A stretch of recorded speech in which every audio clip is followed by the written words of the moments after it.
Hello, in this video I'm going to show you what to do when your touchscreen is not responding on Redmi Note 7 Pro. Okay, so let's begin.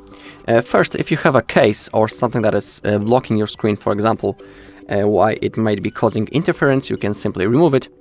Same thing with the protector, with the screen protector.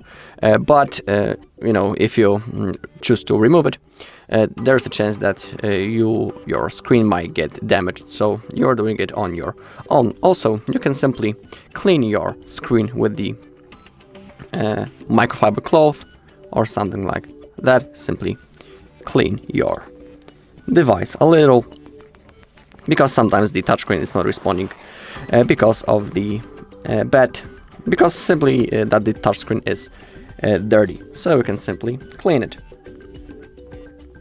Do it gently, and sometimes even such a basics can help.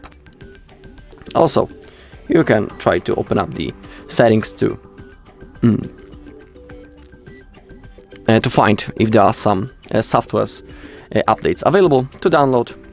If there are, they'll appear right in here in the settings on the top, so don't worry, you won't miss it. And as a last thing, simply you can reboot your device, because it might also help with your problem. So let's refresh the system. To do it, hold the power button, click on the reboot.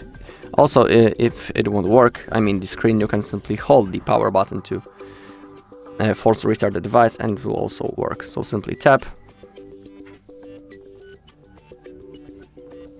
and now within a second our device will be automatically turned on and it will be ready to use.